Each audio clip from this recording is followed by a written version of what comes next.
Hola, bienvenidos a todos a este nuevo encuentro. El día de hoy tenemos como invitada a la doctora Gabriela Mestanza. La doctora Gabriela es residente de Medicina Interna del Hospital Luis Vernaza en Guayaquil. El tema que vamos a tratar es reflujo gastroesofágico. Muchas de las personas sufrimos generalmente de problemas de acidez, agriuras, así que es un tema bastante importante y espero que nos acompañen el día de hoy. Bienvenida, Gaby. Muchas gracias, Marita. Es para mí un gusto estar acá conversando contigo y pues con ustedes acerca de esta enfermedad que es bastante común, bastante prevalente y es importante reconocerla para tratarla de manera adecuada. Entonces, es un placer para mí. Yo quiero preguntar, quiero hacerte unas preguntas y quiero comenzar diciéndote qué es, en breves rasgos, el reflujo gastroesofágico. Ya, ok, bueno, vamos a apoyarnos con unas diapositivas. Las voy a poner acá. ¿Qué es la enfermedad por reflujo gastroesofágico? Es aquella enfermedad que se compone por un conjunto de manifestaciones y que estas manifestaciones o síntomas que presenta el paciente son el producto de un flujo retrógrado, es decir, que el contenido que está en el estómago regresa a través del esfínter, que es una especie de, pues, la unión entre el esófago y el estómago, parte del tubo digestivo. Entonces, el contenido del estómago, de alguna manera, regresa hacia el esófago, hace un flujo retrógrado, sube. Entonces, como ese contenido muchas veces tiene un pH es ácido, eso genera una serie de síntomas que se manifiestan y que se llaman en general como la enfermedad de reflujo gastroesofágico. Estos síntomas pueden llegar a ser deteriorar mucho la calidad de vida de los pacientes y no solamente eso, sino que pueden llevar a complicaciones a largo plazo, como son las que ya vamos a mencionar.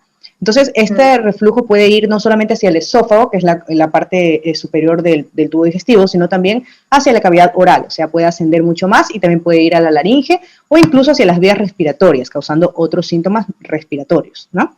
También es importante saber, aquí vemos una imagen, este es el tubo digestivo que tenemos, vemos cómo está pasando el bolo alimenticio, que dice alimento, pasa, baja, entra por la boca, va a la faringe, luego baja por el esófago, y en el esófago pues hay una unión entre el esófago y el estómago que se llama esfínter, que está compuesto por músculos y que normalmente debe estar cerrado, y que cuando pasa el bolo alimenticio pues se abre y llega el alimento de esa manera al estómago. Existe cierta cantidad de reflujo normal en todas las personas que no causa síntomas, que es cuando se abre el esfínter y regresa algo de contenido. Lo que no es normal es cuando regresa gran cantidad de contenido y empieza a causar síntomas. Existen algunas enfermedades, como vemos en la imagen, dice hernia hiatal, que bueno, pues también es una enfermedad aparte en la que se produce una protruye, o sea, sale un poco del contenido del estómago, sale un poco del esfínter hacia arriba. Entonces, esto está como el espacio, el diafragma, que es un músculo que tenemos en nosotros, pues está con una abertura muy grande y por ahí sale un poco de contenido del estómago, como que sale, y eso también es uno de los factores de riesgo del reflujo gastroesofágico, hace que este contenido ácido sea mayor hacia arriba, ¿no? Bueno, entonces decíamos que hay fisiológico. Fisiológico quiere decir que pues es normal, o sea que todas las personas lo tenemos. Hay una parte fisiológica y una patológica, ¿no? Patológica se refiere a la enfermedad. Entonces la parte fisiológica, por ejemplo, postprandial quiere decir luego de las comidas. Luego de comer, el esfínter por lógica se ha abierto un poco para que pase el bolo hacia el estómago, entonces existe cierta cantidad de reflujo que no va a ser sintomático. Ya. Como decíamos, este es de corta duración, no hay síntomas y no ocurre durante el sueño. En cambio, aquel que se considera patológico, que se da en cualquier momento del día, suele tener una duración más prolongada y suele causar síntomas que molestan al paciente, deterioran su calidad de vida y su funcionalidad. Y también, incluso durante el sueño, pueden despertar al paciente, pueden producir síntomas nocturnos, que son uno de los síntomas de gravedad, ¿no? Ahora, lo que yo te pregunto y algo que también mencionaste, porque nos dijiste algo sobre hernias hiatales, es ¿cuáles son los factores que inciden sobre el desarrollo de la enfermedad? Ya, ok. Entonces, bueno, hay algunos factores, ¿no? Ahora podemos pasar a la siguiente parte. Algunos de los factores, por ejemplo, los tenemos aquí escritos, ¿no? el tiempo de aclaramiento, ¿qué se refiere esto? Se refiere a que el tubo digestivo normalmente tiene tiempos en los que se mueve, o sea, se llama peristaltismo, es un movimiento que hace naturalmente, que es para favorecer que el bolo baje y que llegue hasta el estómago también hace sus movimientos, luego lo manda al intestino, el intestino hace sus movimientos y permite toda la digestión. Entonces, hay ciertos momentos en los que puede estar alargado el tiempo de ese movimiento. O sea, quiero decir que el bolo permanece más tiempo del que debería en el lugar.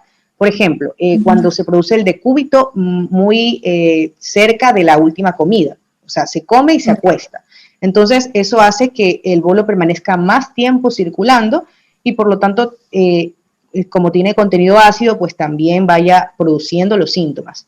También el enlentecimiento del peristaltismo por alguna otra causa, o sea que el esófago tenga un movimiento más lento por alguna otra causa. También que hay ciertas patologías que cursan con retraso en el vaciamiento del estómago, o sea, asimismo el estómago por algún motivo no trabaja de la misma manera y no vacía de la misma manera el bolo como debería hacerlo. Y también pues que hay enfermedades que cursan también con baja producción de saliva, entonces este es otro de los factores que pueden favorecer.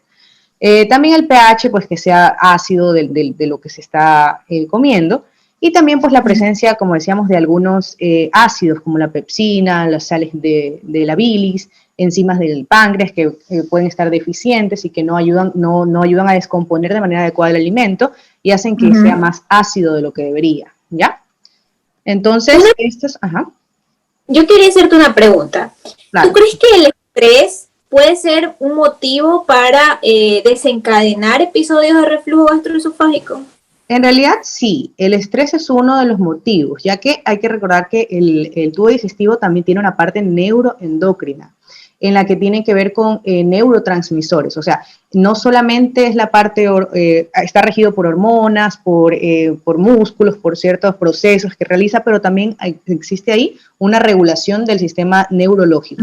Entonces, el estrés es una condición en la que se producen ciertos neurotransmisores y que favorecen a la relajación, o sea, que el esfínter, que decíamos que es la unión del esófago con el estómago, se relaje más de lo que debe y haya ese reflujo, ese regreso de la comida hacia arriba. Entonces, sí es un factor importante. Yo creo que todos lo hemos sentido alguna vez, cuando estamos a punto de dar un examen, cuando estamos a punto, no sé, de hacer algo muy importante en el trabajo o algo, o tenemos nervios por algún motivo, pues tendemos a tener ese reflujo, esa sensación de malestar, que ya vamos a describir un poco cómo son las sensaciones, los síntomas, pero siempre solemos, ya creo que todos lo hemos experimentado en algún momento, tiene una relación con el estrés, así es.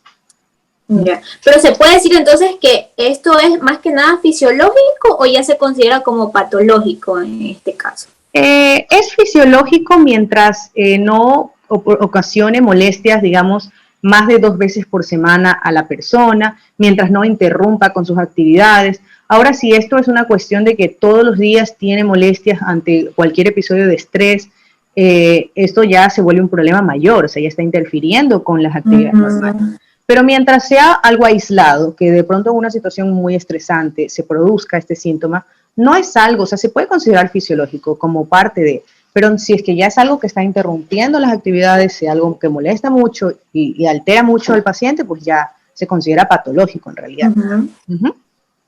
Sí. Yeah. Es interesante saberlo, ¿no? Porque claro, hay muchas personas que a veces son muy nerviosas, a veces se preocupan demasiado, entonces tienen que saber que es algo que si tratan en su estado emocional pueden resolverlo. Sí, mira, de hecho, justo que lo dices, hay también, bueno, luego del tratamiento, que vamos a conversar también un poquito, ¿no?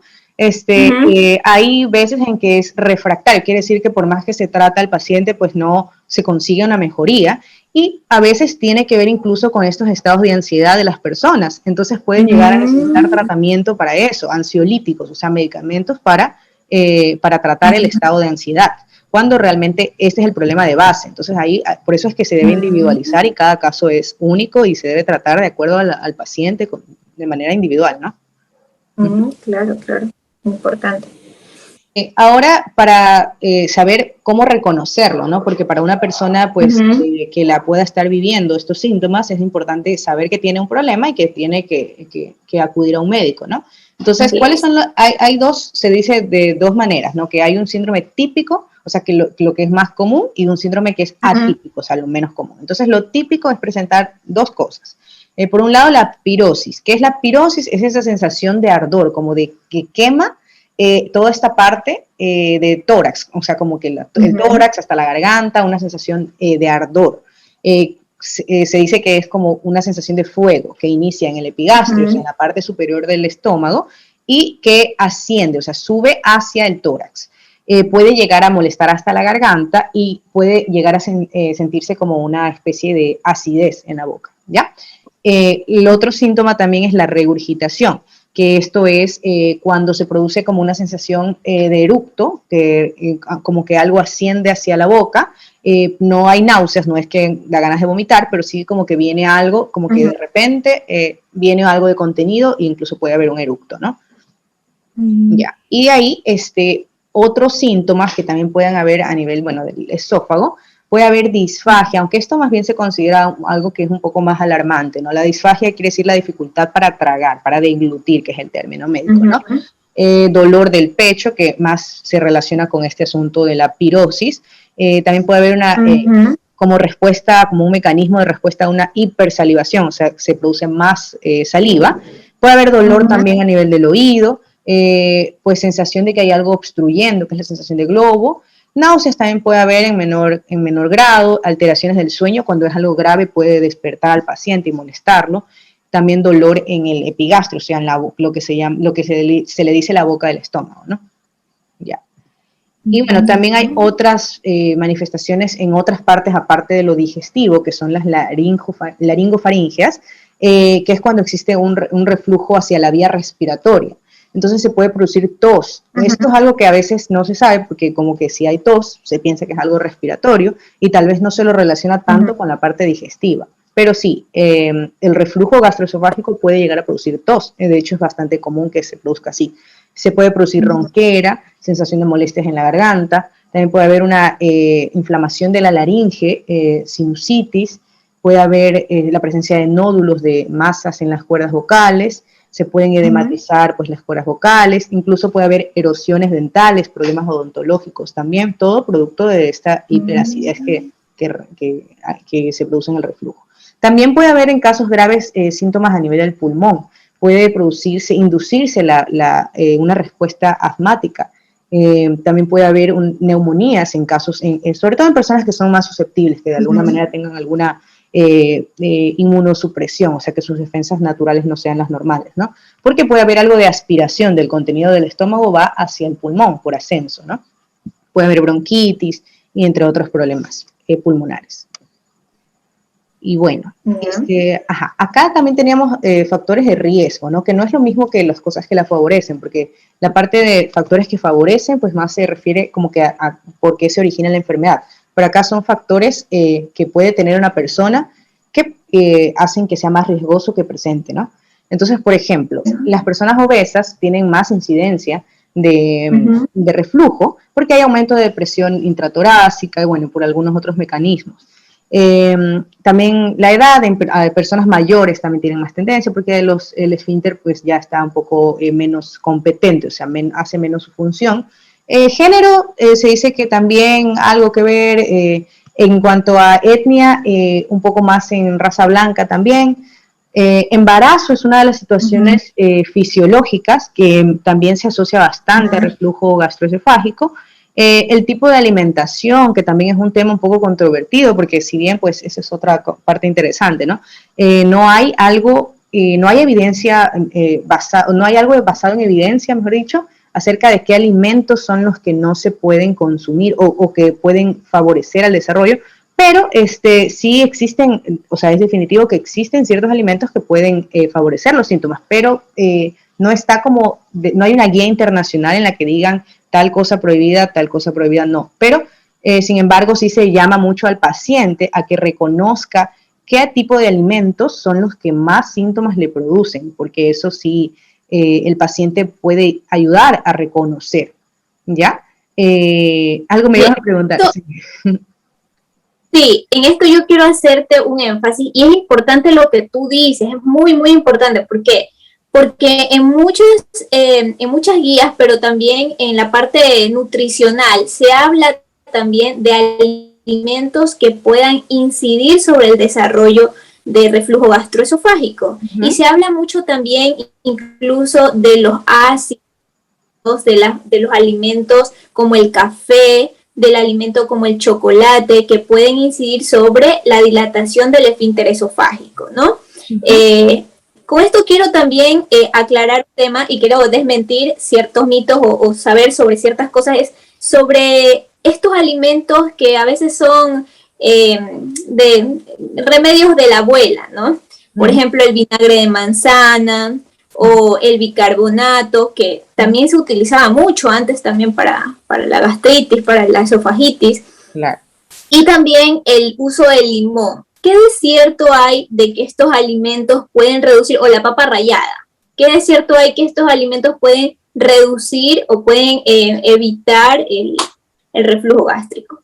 Bueno, empecemos diciendo que sí, como lo dije antes, pues que sí hay alimentos que se relacionan un poco con el, o sea, si bien no hay una evidencia, pero sí hay alimentos, ¿no? Tradicionalmente se dice que, por ejemplo, chocolate, cafeína, menta, ese tipo de alimentos, bueno, el alcohol, tabaco, también, son ciertas cosas que favorecen la relajación del esfínter y el reflujo, ¿no? Y también que pues hay otros alimentos ricos en grasa que también son un factor de riesgo, las comidas muy copiosas, todo eso, ¿no?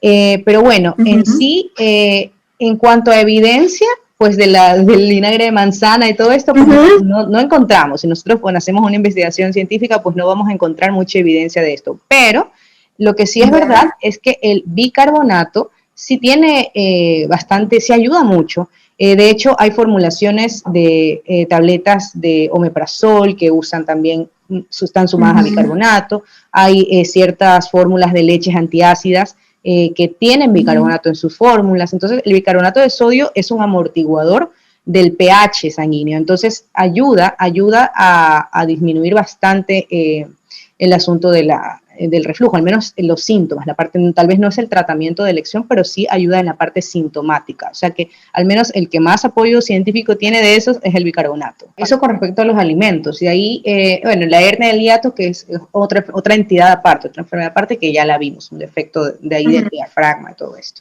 Bueno, el ejercicio físico extenuante también, algo se relaciona con la mayor incidencia de reflujo, sobre todo aquellos ejercicios en los que tienen que ver con aumentar mucho la presión a nivel dentro del tórax, intratorácica. Por ejemplo, levantamientos de pesas, ese tipo de cosas. También se relaciona algo. El tabaco y alcohol, pues si bien no hay tampoco un lineamiento como que algo muy establecido, pues sí tiene una incidencia, sobre todo con la aparición luego de cambios que pueden llevar a malignidad, como vamos a ver. Ese es sobre todo el principal riesgo de estos. Y el decúbito, que quiere decir lo que ya habíamos mencionado, luego de comer, acostarse, ponerse, decúbito significa estar en posición horizontal, ¿no? Entonces, acostarse de una, eso también incide. Ciertos fármacos, ciertos medicamentos como por ejemplo los que se toman para el dolor, los antiinflamatorios, no esteroideos, la aspirina, también tienen un efecto sobre el esfínter del esófago. En cuanto al Helicobacter pylori, pues no es tampoco algo establecido realmente una relación, o sea, no hay una relación en la patogenia, no es que tiene algo que ver el Helicobacter con la presencia de reflujo. Más bien cuando hay Helicobacter pylori, cuando hay una infección por Helicobacter pylori, se producen otros síntomas, más bien gástricos, o sea, algo que se llama dispepsia, sensación de llenura, algunas otras molestias. Pero pues el Helicobacter pylori sí es una cosa que hay que considerar cuando los síntomas del reflujo, hay asociado al reflujo dispepsia, y cuando pese al tratamiento pues no se logran buenos resultados. Entonces ahí se investiga más bien esta parte del Helicobacter, porque se buscan otras causas por las que no esté funcionando el tratamiento inicial propuesto para el reflujo. Entonces el Helicobacter es un tema que queda como un poco en duda para continuar investigándolo, ¿no? Eso no es algo que está tan establecido. Pues bien, hablamos sobre malignidad, dijiste hace un rato. Exacto. Yo quisiera preguntarte cuáles son las complicaciones que pueden llevar el reflujo gastroesofágico. Ok. Bueno, el reflujo en sí, el problema del reflujo es que a largo plazo puede inducir cambios en el epitelio del esófago.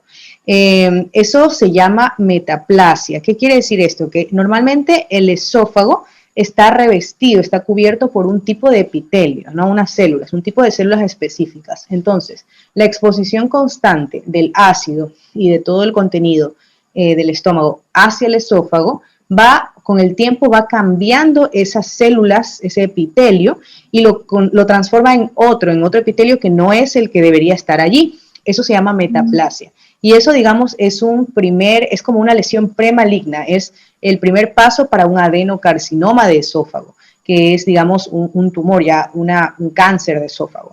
Entonces, justamente esta es como que la parte más grave. Eso de ahí que te dije, ese cambio se llama esófago de Barrett, ¿ya? Ya creo que después lo ponemos también. Esta parte de allí, así se llama, esófago de Barrett, y cuando uno encuentra en un estudio esófago de Barrett, pues es un signo de alarma para pensar que esto puede transformarse en un adenocarcinoma, en un cáncer. Y cómo una persona puede darse cuenta de que tiene síntomas que pueden indicar que hay un problema ya tan avanzado como ese. Hay ciertos síntomas de alerta, que es lo que vamos a poner aquí.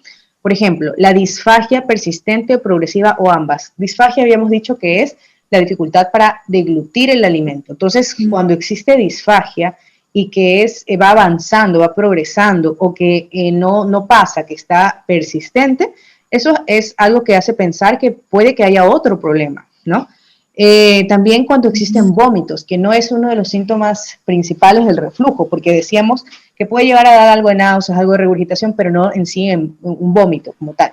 También cuando se produce hemorragia, cuando se vomita sangre, ¿no? Que es el término médico es la hematemesis. Pero bueno, cuando existe sangrado. O también sangrado no solamente puede verse por boca, sino también por la parte rectal. Puede haber melena, que es las deposiciones con sangre, ¿no? Con sangrado. También cuando se produce anemia ferropénica, o sea, y por déficit de hierro, ¿no? También la presencia de pérdida de peso de manera no intencionada, es decir, que la persona no esté haciendo dieta, no esté haciendo nada y que empiece a perder peso o a empezar a tener una carencia nutricional, se ve como un estado deteriorado en general, ¿no? Y también pues que se palpe a la exploración un tumor, ya sea pues en una parte del abdomen, en el epigastrio, que es la parte de la boca del estómago. Todos esos son signos que hacen pensar que este paciente tiene algo más que el reflujo o que eso ha progresado a algo más y que hay que hacer un estudio endoscópico, que también lo ponemos más adelante, ¿no? Como vemos en esta imagen que está allí, pues ese es un estudio endoscópico, ¿no? Y esto hace la necesidad de hacer ese estudio sí o sí para poder descartar la causa que está ocurriendo. Ajá. Entonces, bueno, estas son lo que me preguntabas, ¿no? Algunas de las complicaciones. En sí, pues hay varios grados de reflujo, o sea, hay algunos grados de reflujo en los que no se produce daño en la mucosa, no hay daño en el epitelio que recubre el esófago, eso se considera una enfermedad no erosiva, o sea, que no hay daño. Pero también hay la enfermedad por reflujo erosiva, o sea, cuando ya hay úlceras, hay lesiones en el esófago, ya visibles. Entonces, eso se conoce ya como esofagitis. Y esos cambios con el largo del tiempo llevan a algo que también se llama estenosis péptica, que quiere decir que se producen una especie de membranas, de adherencias en el tubo del esófago que hacen que la luz, o sea, el espacio, la abertura del esófago se haga más pequeña. Entonces, eso también produce la disfagia, o sea, la dificultad para deglutir, y también produce que el peristaltismo, o sea, el movimiento del esófago se vea alterado. Entonces, eso es una causa, una complicación también, mejor dicho, ¿no? El esófago de Barrett, que es lo que decíamos, que es ese cambio del epitelio que ya lleva a malignidad, y en última instancia, pues la malignidad, que es el adenocarcinoma del esófago, ¿ya? Hay también otra forma de diagnosticar y tratar al mismo tiempo a los pacientes, que es a través de darle un medicamento que se llama inhibidor de bomba de protones. Bueno, aquí ya nos vamos a meter un poco al tratamiento, ¿no? Se puede hacer un test con inhibidor de bomba de protones. ¿Cuáles son el que más se oye, más se escucha acerca de la familia de estos medicamentos? Es el omeprazol. Claro que no solamente es el omeprazol, hay muchos otros dentro de esta familia, ¿no?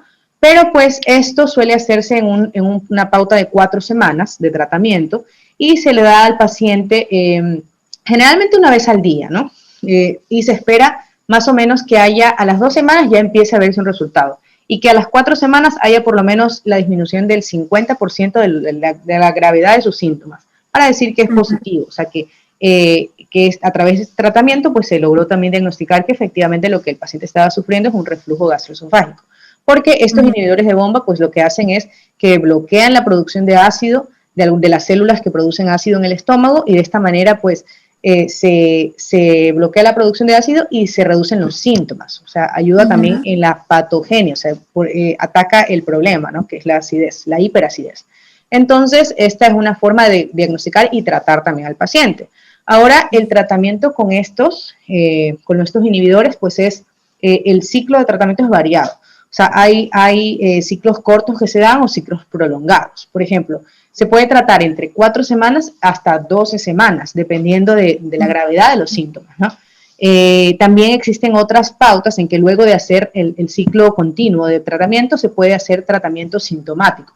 O sea, se puede dar, de acuerdo a si vuelve a presentar síntomas, se le da nuevamente un ciclo, así se va haciendo de acuerdo a los síntomas. En otras palabras, los pacientes con reflujo crónico, aparte de esta alternativa que me dices que es por ciclos, ¿no? Que se puede dar los inhibidores de bomba, ¿existen otros tratamientos que se les pueda asociar? Claro. Bueno, ya para meternos a tratamiento, pues podemos decir primero, o sea, en sí, en toda enfermedad, pues el primer paso del tratamiento es esto que decimos acá, el cambio de estilo de vida. O sea, eso es como se llaman medidas higienodietéticas también, ¿no? En primer lugar, por ejemplo, para empezar con esto de tratamiento, primero la pérdida de peso, ¿no? O sea, eso es lo esencial. Decirle a un paciente si está obeso y tiene síntomas, pierda peso, porque eso le va a ayudar mucho en sus síntomas. Segundo, también que haga un ejercicio de manera moderada, regular. También que tenga la precaución de acostarse siempre con la elevación, por ejemplo, con el apoyo de una almohada o algo reclinada a la cama, por lo menos a un ángulo de 30 grados, para de esta manera no estar totalmente horizontal, y esto ayuda también por física, pues ayuda a ese reflujo, a evitar ese reflujo. Y también pues se dice que ayuda también no acostarse, lo que ya habíamos mencionado, no acostarse directamente luego de comer, sino esperar unas 2 horas por lo menos antes de acostarse. ¿Ya? Y también aquí algo que no está, pues que también es importante, reducir la proporción de las comidas, sobre todo en la noche, tarde y noche. No comer en abundancia en la noche, eso también ayuda, o sea, ir reduciendo. Y cuidar pues también si la persona ha identificado que comer una comida copiosa, excesa en grasa, con grasa excesiva, pues le causa más síntomas, pues irlas quitando, ir reduciendo. Eso ayuda mucho, identificar qué alimentos de pronto se toma un vaso de leche y se da cuenta que eso le causó, o un café y se da cuenta que eso, entonces puede irlos suprimiendo un poco de su dieta o espaciando un poco más, ¿no? Evitar el tabaco, el alcohol, también algunos fármacos, pues saber que identificar que tal vez tal fármaco que toma para otra cosa está causándole, entonces hablar con su médico y decirle, bueno, esto me está causando esto, para ver si hay alguna forma de cambiarlo. Y pues los alimentos que ya los habíamos dicho. Entonces, luego de estos cambios de estilos de vida vienen los otros tratamientos, ¿no? La parte de antiácidos, como por ejemplo estos que, bueno, estas son otras marcas, ¿no? Pero por ejemplo, los antiácidos que se dan son sobre todo para los síntomas. O sea, esto no es como que el tratamiento de elección, pero es como un apoyo del tratamiento, ¿no? Que se deben dar, por ejemplo, 20 minutos a 1 hora después de la comida. Los preparados que son a base de bicarbonato de sodio, como habíamos dicho, y también se tratan de manera ocasional cuando en los periodos que hay mayor síntoma. ¿Ya? Alginatos que están acá, pues también, que son preparaciones también a base de sodio. Todo eso hace como una especie de amortiguación de la acidez y eso ayuda bastante también. Esto, por ejemplo, es el tratamiento de elección en una mujer embarazada. Esto más otro fármaco también que les voy a decir, pero, por ejemplo, los inhibidores de bomba no son recomendados para embarazadas. Entonces, el apoyo que se les da, por ejemplo, es con alginatos, con estas leches antiácidas, ¿ya? Bueno, los procinéticos, que son otros medicamentos que ayudan a mover mejor el tubo digestivo, no son pues la primera elección, es como un apoyo en el caso de que el paciente tenga mucha regurgitación o que se haya comprobado que el problema que tiene es que tiene un vaciamiento retardado del estómago. Entonces ahí se puede ayudar con estos medicamentos. Entonces, como les decía, estos son los que ayudan a evitar la producción de ácido, ¿no? A nivel del estómago. Es importante saber cómo se tienen que tomar, ¿no? Estos se tienen que tomar en ayunas, por lo menos una media hora antes de la comida del día, de la primera comida del día. ¿Cuándo se toma una sola vez? Hay veces en que su médico le va a decir, no, necesita doblar la dosis, entonces va a tomar en la mañana y en la noche. Si es así, pues tiene que tomar también una media hora antes de la cena, de la última comida del día. Entonces aquí hay algunos nombres, pues omeprazol, esomeprazol, hay algunos. Y tienen, de acuerdo a su composición, pues diferencias, ¿no? Gaby, yo quería hacerte otra pregunta y es con respecto a si el omeprazol o los inhibidores de bomba en general, el uso prolongado de estas medicaciones puede llevar a ciertas complicaciones. Pues sí, realmente sí, como todo medicamento, o sea, no es perfecto y tiene pues sus síntomas, sus efectos adversos, ¿no? Y cosas que a la larga pueden producir. Por ejemplo, el omeprazol a la larga, los inhibidores de bomba en general, pueden producir que debido a que bloquean la secreción de ácido en el estómago, pueden favorecer a que, o sea, se altera la microbiota, o sea, los microorganismos que normalmente, las bacterias, todos los microorganismos que normalmente habitan en el estómago, se alteran, se ven alterados, se ven disminuidos y puede crecer flora, otro tipo de flora que coloniza, y esto puede llevar a infecciones, por ejemplo, la infección por una bacteria que se llama Clostridium difficile, ¿no? Entonces, esto sobre todo en personas mayores de 60 años, o sea, es más prevalente en este tipo de personas mayores. Pero sí, o sea, esta alteración de la microbiota intestinal puede llevar a infecciones, ¿ya? Y también a perpetuar algo de los síntomas, producto de esta infección también. Entonces, sí, también hay algunos estudios por ahí que pude revisar en el que junto con el Helicobacter pylori, o sea, cuando existe infección de Helicobacter pylori y que no se ha tratado, que no se ha erradicado y se toma también de manera prolongada de los inhibidores de bomba, puede producirse atrofia de las vellosidades del estómago y del intestino. Entonces, esto también es un factor adicional para favorecer infecciones, ¿ya? Entonces, sí. También el omeprazol es importante saber que tiene interacción con algunos otros medicamentos. La persona a veces puede tomar para otras cosas, por ejemplo, puede tomar antiagregantes como el clopidogrel y tiene una interacción ahí que puede disminuir la absorción del clopidogrel, que se usa en personas que tienen pues algún riesgo cardiovascular. Entonces, eso también es algo a tomar en cuenta, ¿no? Y también pues pueden causar ciertos déficits vitamínicos, sobre todo de magnesio, eso es lo que se ha encontrado. Y de ahí decían también que había alguna relación con osteoporosis, pero esto realmente no está muy establecido, o sea, eso todavía está como en estudio, ¿no? Pero sí, o sea, en sí, sí pueden tener efectos no deseados a largo plazo, y es por esto que se hacen ciclos y se debe parar, o sea, no se trata necesariamente siempre de manera continua, no, cada caso es individual, y si el paciente ha mejorado con sus síntomas luego digamos que le propusieron 8 semanas de tratamiento, terminó sus 8 semanas y luego de eso está bien, viene bien, puede descontinuar el omeprazol, no necesita seguirlo tomando, puede ayudarse con otros medicamentos como los antiácidos y las leches, todas estas preparaciones de bicarbonato, simplemente para mantenerse controlado, pero no necesita continuar con el omeprazol, por ejemplo, ¿no? A menos que su médico le evalúe y le diga, haga otro ciclo y todo eso. O sea, no es algo que se toma de manera indiscriminada, ¿no? Sí, eso es algo que quiero aclarar, porque también hay personas que, por ejemplo, vienen tomando omeprazol, a veces se automedican. Estamos hablando de pacientes que vienen tomando por años seguidos omeprazol. Claro. Son los que más pueden tener predisposición a este tipo de complicaciones, ¿no? Gaby, por último, quiero preguntarte, ¿qué recomendaciones nos darías tú como profesional en estos casos? Bueno, la recomendación primero es conocer, ¿no? Conocer cuáles son las principales, cómo se manifiesta. Siempre yo considero eso, que es importante dar a conocer al público en general cómo se manifiestan las enfermedades para poderlas reconocer. No para alarmar, no con el ánimo de alarmar a la gente, sino simplemente para poderse conocer uno mismo, porque creo que ese es el primer paso para todo.